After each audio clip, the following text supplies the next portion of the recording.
Hey guys, I'm Ethan Moore from Stockroom Supply. Today we are doing a video that I've been looking forward to doing for a very long time. We're doing a comparison video. I got three lathes here. I got the Rikon 70-150 VSR, the Record Power Coronet Herald, and the Laguna 1216. Now these are all Midi lathes.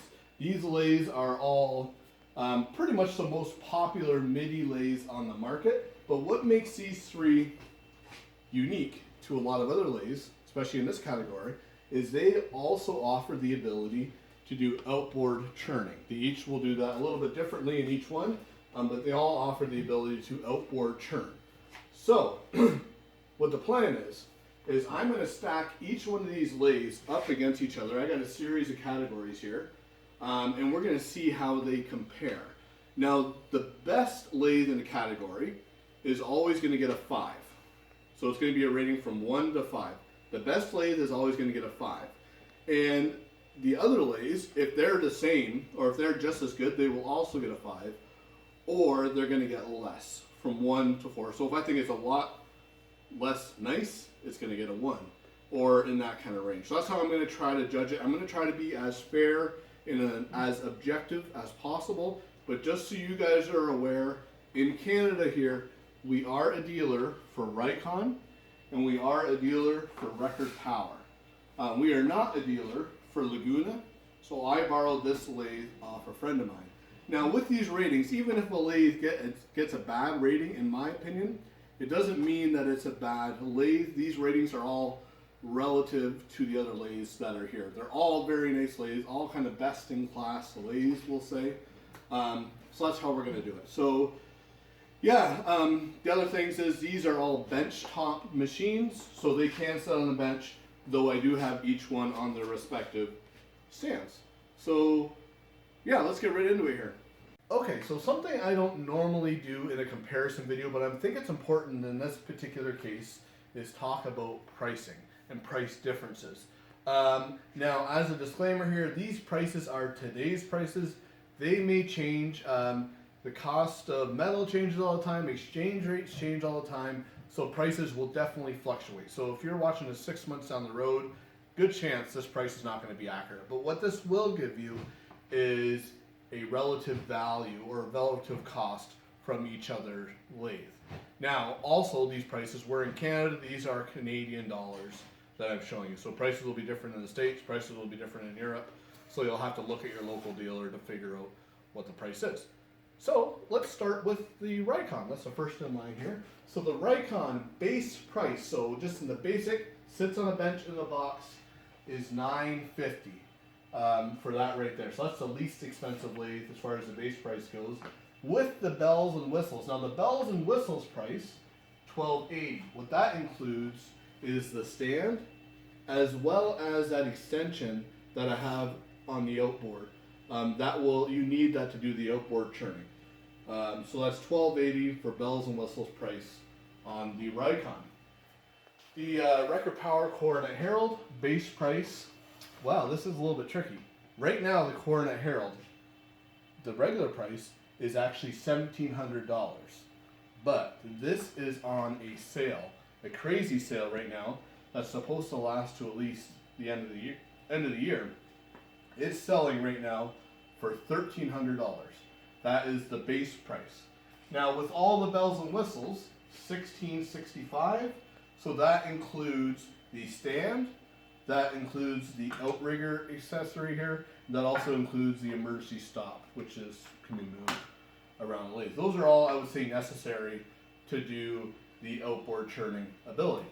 The Laguna, right here, base price $1,100. So that is the base right there. $1,800 for all the bells and whistles. So what that includes is the stand for the Laguna, and then also all the things that you need, the outrigger extension right here, the banjo extension, then also this little adapter to convert that so you can put a spindle or a chuck on the outside here. So $1,800 for the bells and whistles price of the Laguna. So the first category we're going to cover is overall capacity. So we'll start with the Laguna here. Laguna is advertised as a 12-inch by 16-inch long lathe.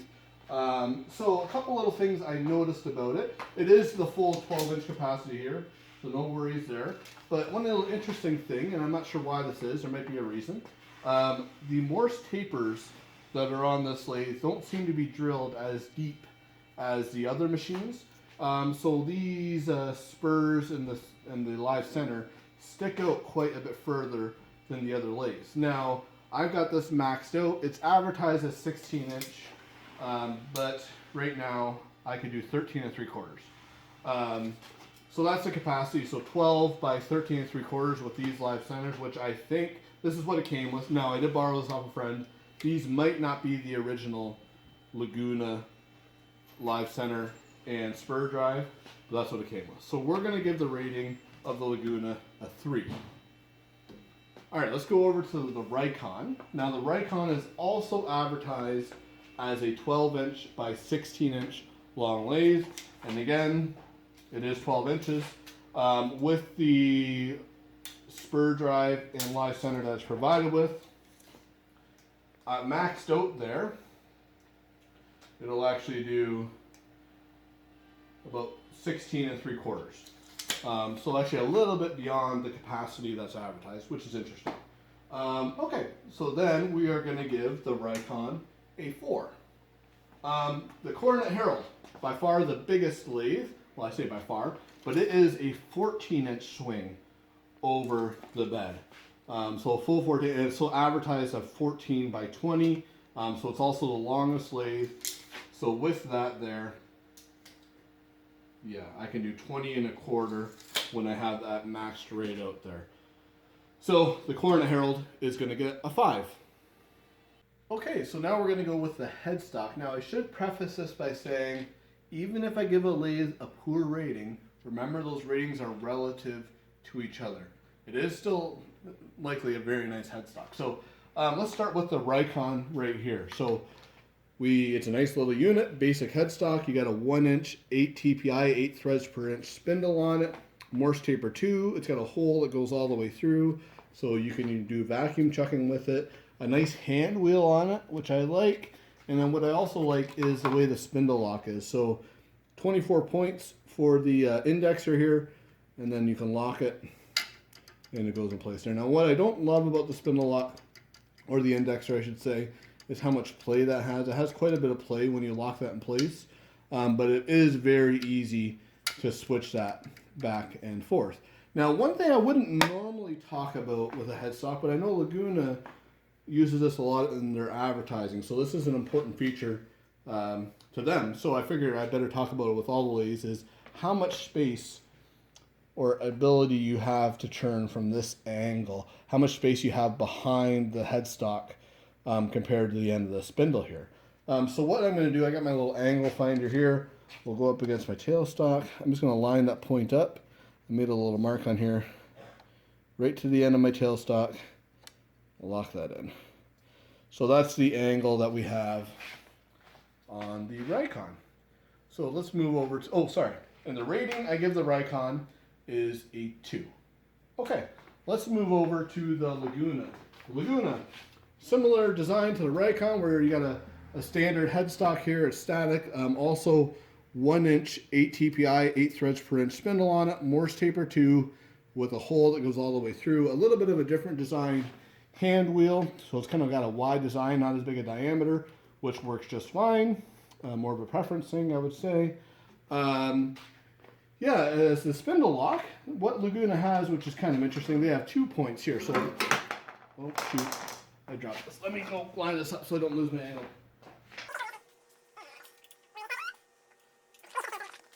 Okay, so yeah, they have not only an indexer on the back here. Now the indexer I don't necessarily love. It's not a quick release, so you got to screw that in. Also has 24 different points.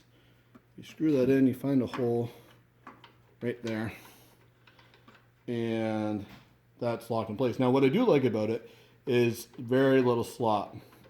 It's very accurate there with that spindle lock, but it is in quick release, which isn't the best. And then also what I do like is they have a button right here.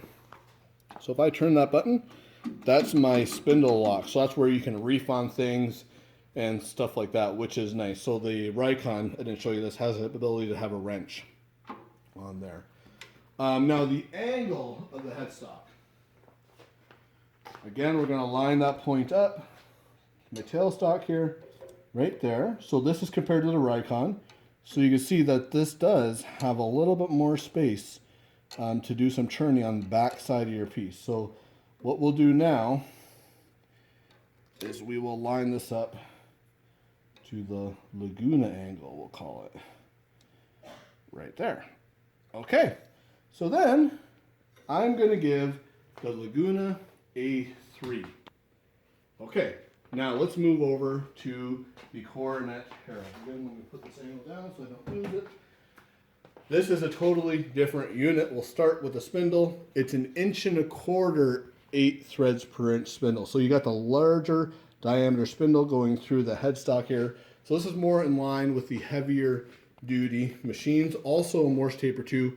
Also hollow all the way through, so you can do vacuum chucking. What makes this totally different though is this headstock has the ability to slide anywhere on the bed of the machine, but also swivel. Now what I do like too is it has some bearings on the bottom that positively lock it at different positions on the spindle there. So you can move that anywhere you find comfortable. Now, when you use a swivel head lathe, you can imagine how this would be beneficial. If you're turning the inside of a bowl, rather than having to lean over the bed, you can turn comfortably right here, even on a 15-degree angle, and hollow that out without contorting your body, which is nice. Now, also, interesting note, you could flip this headstock all the way around, put it where the tailstock is, and put the tailstock over here, run the lathe in reverse, and this becomes a left-handed machine. So if you're a left-handed person, you could actually invert this whole lathe, which is kind of interesting too. So yeah, really, really like that ability, and very easy to lock this in place. Now, the spindle lock, very nice. Also a quick release like the Rikon, so easy to position that wherever you want, just like that. Now it does have 24 points, and what also you'll note about it, like the Laguna, very, very little play, so a very accurate design. Now, the Laguna has a button, what Record has done, if you ever want to jam it off or take a chuck off and things like that, they got a hole through this hand wheel that the same bar you use to swivel it will slide through, and that's how you lock your headstock there if you want to really reef on it for any reason. And then finally, yes, the angle. Now I thought this was kind of interesting and surprising. This is something that Laguna will heavily talk about. Ooh, let me move my tailstock here. So let's do the same thing, line it up on the tailstock, line that point up there. So this is the Laguna angle. Now you'll notice the Rikon, or the Record here, has a wider angle yet. The way that the headstock is designed with this right here. So actually, this Record lathe has the most space between the back side right of your headstock and the spindle, which is surprising to me. So I'm going to give the Coronet Herald, we're going to give it a 5. Okay, so now we're going to talk controls and motor. So let's start with the Laguna here. So this guy's got a 1 horsepower motor, and you can see the nice, beautiful control panel here. So things I like about it, very clear display of the RPMs once we turn it on. So you got an on button here, and then this is adjustable. Now, one interesting thing is a big chunk of this, or beginning of this potentiometer, this dial here, doesn't do anything. So until you get to a certain point, then she'll turn on here. And then what I do like, very responsive when you turn this on. There's no delay, it doesn't seem, in the response there. And then you got the off button here. Now if you want to put it in reverse, you flick that, and then all of a sudden it is in reverse. So very nice little setup here. Yeah, so I'm going to give this controls and motor, a 3. Now if we go over to the Rikon, really interesting design. It's all down here, but this is magnetic, so this whole control panel can be moved anywhere you want. Now this is especially important if you're going to be turning on the outboard, because you'll be standing over here more likely than not. So you're going to have this control panel. I got it tied up, but you can set this actually on the back side of the lathe, and you got full control over there. Now, a couple little things about it. You got the off button right here, a nice big red off button, which I really like. Forward and reverse, just like the Laguna. Now, one thing I'm not a super fan of is if I turn it all the way up, it takes a very long time for it to react. A very delayed reaction to me turning this knob one way or another, like probably 3 seconds. No, maybe not 3 seconds, but a noticeable delay in the response of that little dial right there, which I'm sure you will get very used to as you use it, but just something to be aware of there. So I'm going to give the controls. Oh, also, this has a 1 horsepower motor, just like the Laguna. So we're going to give this the same rating as the Laguna. We're going to give it a 3. Okay, so now we'll go over to the Coronet Herald. Let me stand over here so I'm out of the camera view. This is a totally different design here. So if I turn this knob, it actually pre-programmed before I turn the lathe on how fast that spindle is going to spin here. So again, a nice clear layout right here. So I can turn this on and that will go. And it'll ramp up until it gets to 1169 and then it'll stay there. And then, very responsive, there's no real delay in that changing. But this is a really handy little feature. If you have somebody in your shop, like a grandkid, and they turn this knob all the way up and you don't realize it and you go to turn, well, you should always double check that. This gives you a very clear indication of how fast it's going to be spinning before you turn it on. And the other really interesting thing about this is as you're ramping up a bowl blank, so you're ramping it up and you know it starts to vibrate at 900, or you know 900 is good, but then you ramp it up to 50 or 1200, like, oh, it's vibrating here, then you know right away, okay, I'll bring it back to 900. I know it doesn't vibrate there. So it gives you, I don't know, I really like being able to know before, or kind of pre-programming how fast it's going to spin. I do definitely like that feature there quite a bit. Now, the other thing you'll notice about it is it has stop buttons everywhere. There's an off button here, there's an off button here, there's an off button here, and then this is one of the bells and whistles option. This is the emergency off button here. So this is, again, especially important, just like a little bit like the Rikon, where I can shut this off at any point here. And that's also a nice feature. I didn't mention this on the Rikon, but if you are parting this off, say you're turning, and I don't want to get in the way of the camera. Say you're turning, let me stand over here. Oh my. You're turning here, you're parting something off, and you're holding it with one hand, you're using your tool in the other. You always got that hip action where you can shut the lathe off right there like that. So you can do the same with the Rikon there. So that is a nice thing that you'll find as you're using your lathe. It's nice being able to have a third hand, being able to shut this off. So yeah, and then also this has a bigger motor than the rest. This is a 1.25 horses compared to a 1 horse. So we're going to give the Coronet Herald a 5. Belt changes in RPM. So let's go over to the Rikon here first. So RPM, the slowest this will go is 250, and it'll go all the way up to 3200. So this guy has the smallest range of RPM out of any of the lathes, and I think probably the most important thing to look at when it comes to RPM is the mid-range, the number 2. The mid-range of this lathe goes from 430 to 1450. So a lot of times we don't really change the belt that often, though we probably should. A lot of guys end up just leaving it in that mid-range and just using the variable speed within that range. So this is a relatively slim mid-range on this machine. Yeah, and then if we open it up, I do like this top cover here. On the bottom, it's underneath, especially with this this extension here. There's my bottom little door there. So you need both doors to change the belt. Over here on the motor, I do like this quite a bit. If I loosen this, this will lift my motor up. Then I lock it back in place, and that will loosen my belt. Now, I was fiddling with this. Very,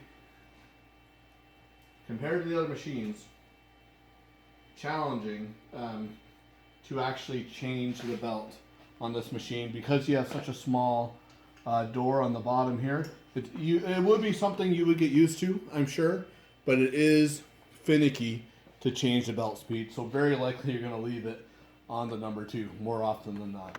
So this Rikon, I'm going to give it a rating of 2. So let's go over to the Laguna. Let me close this before I forget. Okay, so the Laguna, sort of similar design to the Rikon, where you got 2 doors here. So you got one door here. Oh, I should talk about RPM first. The RPMs of the Laguna, it goes down as low as 50. So the slowest of any of the lathes, all the way up, I forget, to 3,500. 3,500 is the maximum RPM. So if we open up the doors, oh, and then also the second speed range, the mid-range, is 325 to 1750. So it is a wider range than the Rikon by a little bit there, which is a nice thing for sure. Now, similar design, you got this handle here. This will loosen it. It's all spring loaded, which is cool. That'll loosen it there. And then we got our belt right here where we can change it. Definitely easier to change than the Rikon, I would say, because you have a lot more space to get your hands in there. So on the Laguna, you got nice speed ranges, a little easier to change the belt. Mid-range is a little bit wider. We're going to give it a 4 as far as belt changes. It's in RPM. The Herald. Okay, so it goes as slow as, it's a little bit different. So this, you saw me earlier, you got to pre-program which speed range it's on, which belt ratio. So you got the 3 options. It'll go as low as 95 RPM and as high as 3890. So definitely the widest range out of any of the lathes. And then also the widest range. It goes down to 140 on the mid-range all the way up to 1868. So a significantly wider range even on that second belt ratio. So I really like that. Now if we open this up, one thing I don't love about it, you got a little Phillips head screw right here that you need to loosen to get at the belt. But if we open that up, hopefully you can see it with the camera, we have this lever right here that we loosen. We slide the motor up, we lock that in place, and that's my belt right there. Maybe you can tilt in there and look a little closer. So very, very easy compared to any of the other machines to actually change the belts. So I just did that one-handed right there with the camera over top me. So that's not hard to change a belt at all. Oops, I missed. Maybe I do need 2 hands. You're my weak eight. That's okay. There. Yeah. So there's your belt change. So very, very simple to change the belt. And probably the reason it's so simple is it has the shortest belt out of any of them because that motor is much closer to the spindle. So the Herald, because of the speed range, the widest range of speeds, and the ease of changing belts, I'm going to give a 5. Okay folks, this is a big one. This is the banjo. Probably the thing on your lathe you're going to use more often than anything else. So yeah, let's start with the Laguna here. Things I really like about it. This has a great, on the bottom, locks really well here against the lathe. You might need a little oil, but that's okay. So I'll flip it over so you can see. So it's got a nice, fairly heavy unit on the bottom here, the cam on the bottom, and a locking washer that'll go between the ways here. And then that will slide back on like that. So locks really, really well. Comes with a 6-inch tool rest with a hardened rod on the top, which is really nice. I'll be honest, I had really high hopes for this banjo. They have a different design here than the other two lathes, which I was excited about. But let me show you here. So yeah, you got this guy here, which will pinch this tool rest in place. It's got a 1-inch tool post on it. Now if I snug this up, kind of about the same as I snug a normal lathe up, right about there, this moves very easily. Now if I snug this up as tight as I could possibly get it, it's about there, it still moves. Though not nearly as much, but still moves. I don't know if there's a way I can adjust this. If I tighten that up anymore, I feel like I'm risking stripping some threads. Maybe you guys have a Laguna and you have experience with this. Maybe there's a workaround for this that I just don't know about. But I'll be honest, I'm not impressed with that at all right there. So I got to give this banjo a 2 because of that. Okay, let's go over to the Rikon. Rikon, similar proportions to the Laguna here. So we got this lock right here. I'll slide it off so you can see. Similar proportions on the bottom. So you got this locking nut. They're all both adjustable here. Now I did play with the adjustment. I made this as good as I can.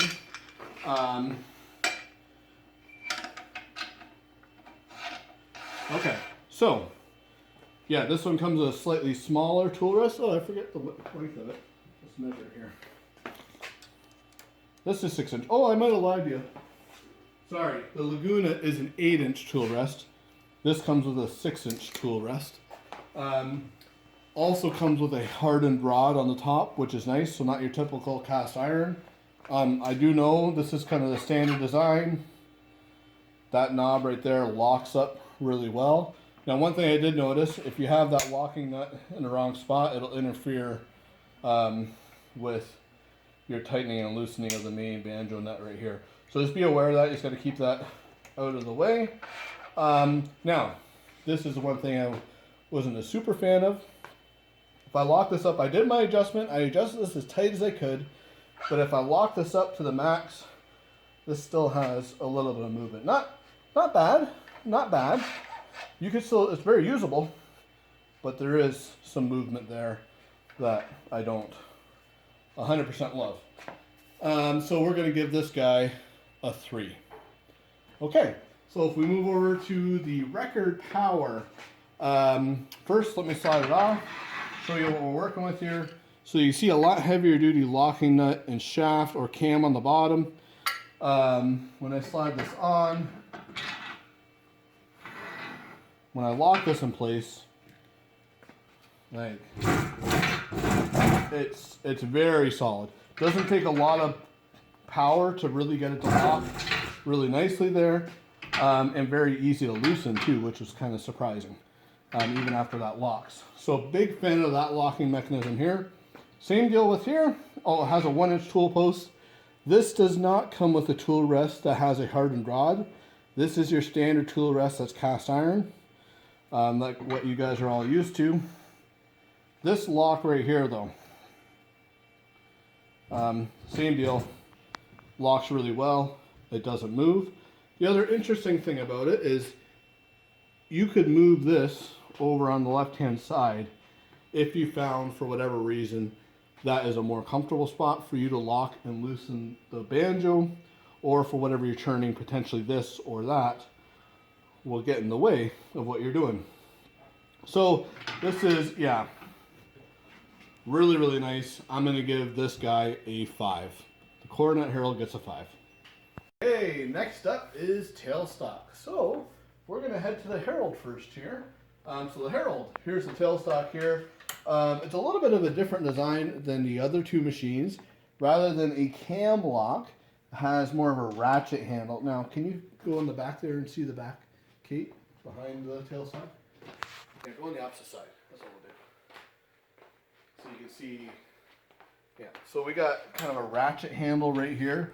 So this, one thing I do like about it, it has a nice handle here for when you're moving this back and forth. Then you got your ratchet handle. So I do like that because this isn't going to fall and lock as you're trying to move this, and it goes back in place here. Now, few things I don't like about it. Well, one other little fact about it, it's a Morse taper too, great. And it will go open as far as 2.5 inches. And it has all the markings on the top.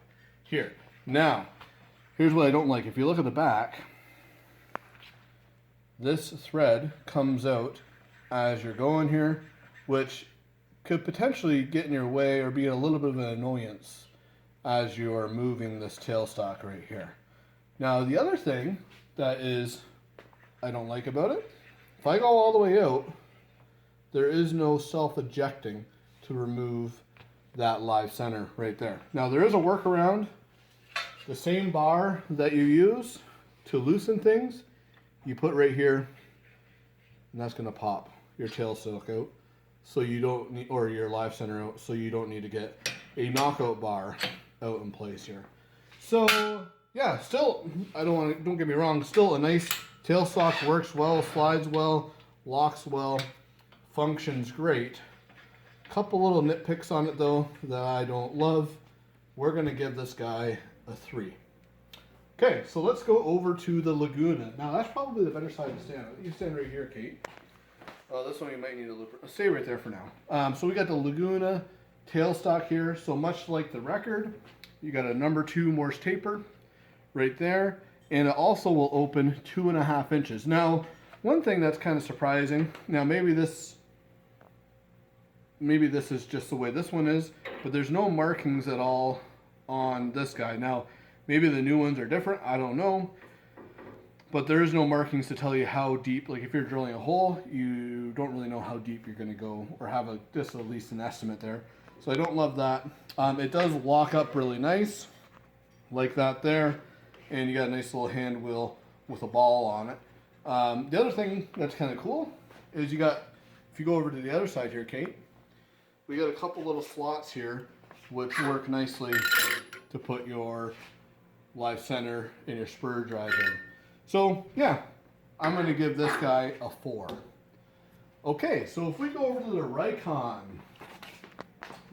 one, it's quite nice. You got a cam lock on the back, just like the Laguna, locks up in place really nicely. You got this right here. Now here's the big thing.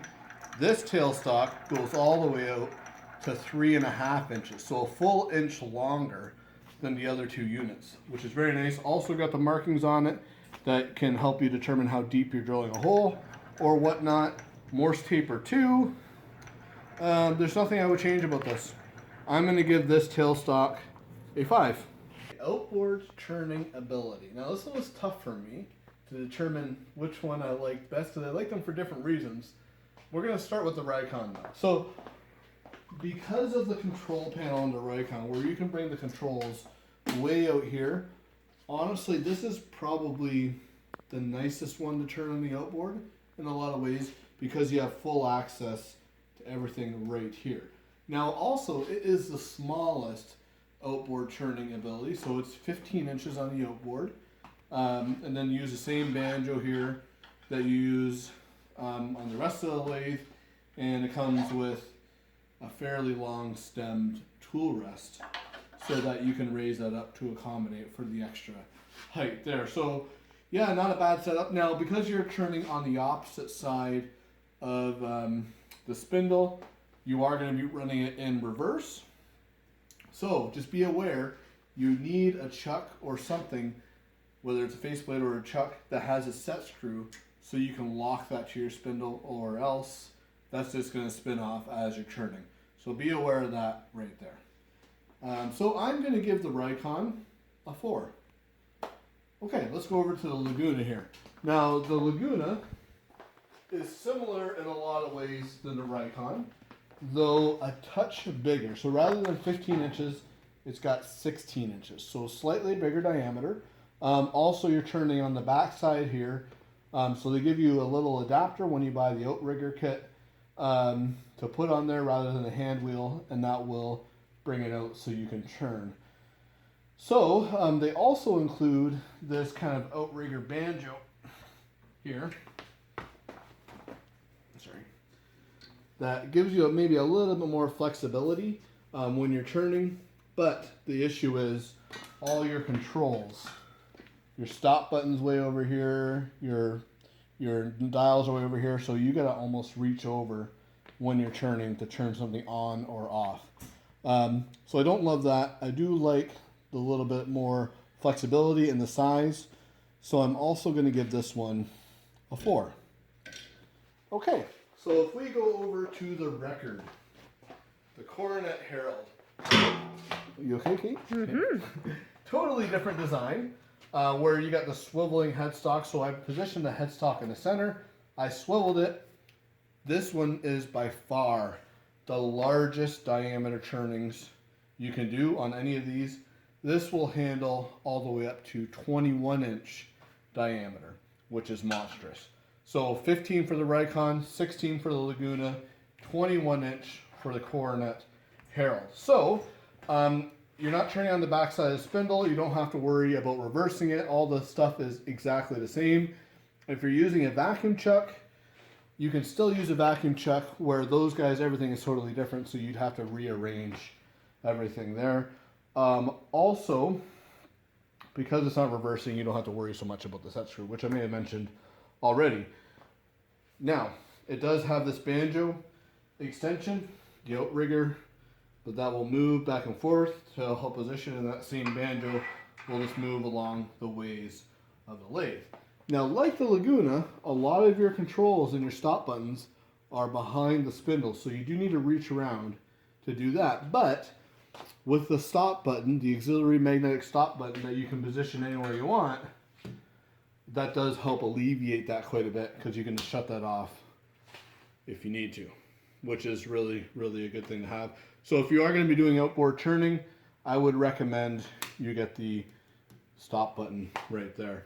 So I'm going to give the record a 5. Okay, now we're talking stand and overall mass. So we'll start with the Rikon here. This is definitely the smallest and lightest of all the lathes I've showed you guys today. Still, lots of cast iron, a lot of weight, not a bad unit at all. And this kind of the stand that Rikon would provide for it is a universal lathe stand. Nice and adjustable. You can move this up incrementally depending on how tall you are. And a fairly sturdy little stand, not a thing wrong with it. So yeah, a nice lathe, but definitely the lightest out of any of them. So we're going to give this guy a 3. Okay, so now let's go over to the record. A totally different design. So one, this would be the second heaviest as far as the mass. So a fairly heavy unit. Now the stand is totally different. They use a tubular steel leg that kind of goes down on an angle. The interesting note about the stand is they got little caps on top. They're hollow. You can open up that cap and you can fill that full of sand or lead shot or whatever you want, and really add a lot of mass to that lathe if you want. So a pretty interesting little stand. I do like. Now you'll notice there's no adjustment on the stand. There is adjustable feet that I don't have on there, and you can adjust that for your floor height. If you want to raise this lathe up, if you are a really tall person, they do offer these bench feet that you can put. If you're put on the bench, you'll get the bench feet, but you can put that between the lathe and the stand, and you can raise that about 2 1/4 inches. So if you are a very tall person, you may consider getting those as well. So we're going to give this guy, because you can fill the stand with sand and add a lot of weight, we're going to give this a 4. Now, the Laguna, you can just look at it, definitely the most mass, most cast iron out of any of the lathes, the heaviest for sure, which is really nice when you're turning some big things. Now with that, it becomes a little bit less portable. So if you're bringing that to a wood churning club or up to your cottage or whatever you're doing, just be aware that it's definitely the heaviest lathe. The stand is also the nicest. You got spots to put all your churning tools and whatnot, and a very nice sturdy stand there. So definitely like that. So the Laguna here, it's going to get a 5. Okay, so now we're on styling. Now this is totally a tough one to really have an opinion on, because everybody's opinion is going to be different. So I'm going to do my best here. But first we'll go over to the Rikon. Now this is kind of a basic lathe. The thing about Rikon is they don't put their efforts into making it look pretty. They're more concerned about functionality, way it works, the features. That's where they put their effort. So, as far as the lathe, this is not a bad looking lathe. Like, it's very functional. Like, this would be the lathe. This is like a Dodge Caravan. Not necessarily the most beautiful. Works well. Stone glow seating, super handy. This would be the lathe a guy like John Candy, he would turn on a lathe like this right here. So I'm going to give it a 4 on the styling.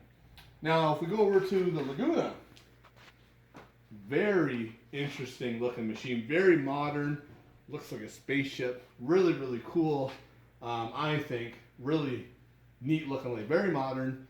Again, this would be a Tesla.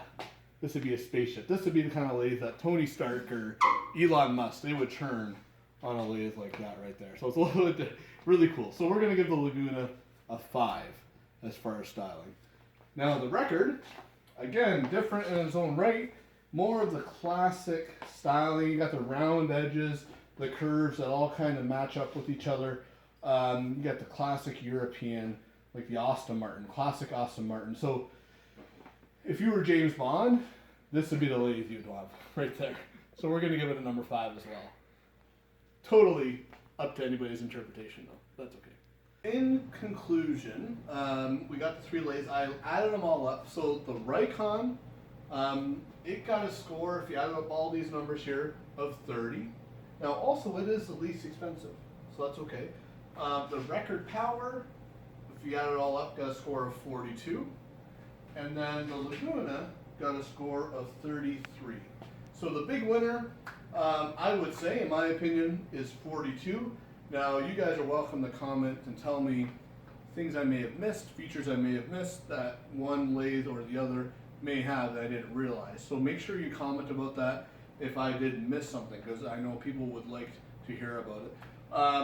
But as far as this, I would say Rikon, or the Record, is the nicest lathe, in my opinion, in this category right here. That being said, they are all great lathes. They all have features. Like, I really like the tailstock of the Rikon, and I really like the price. It's very affordable with what you're getting right there. A nice little unit right there that's affordable. Now, the Laguna, lots of cast iron, lots of mass, really an impressive looking machine, and not a bad unit in so many ways. So yeah, definitely a lathe worth looking at. The Record Power, pretty much in every category was on top, except for a few. Where the tailstock, I don't love, still very functional, but everything else is excellent. So the Record Power, in my opinion, is top notch. So yeah, if anybody else has any questions, you can email me at info@stockroomsupply.com. Make sure you comment on the video if I did miss anything. And thank you guys for watching. If you want to see future videos, make sure you subscribe and hit the little bell button to receive a notification if I post a new video. And we'll do a close-up of that chart there so you guys can see. Thanks again.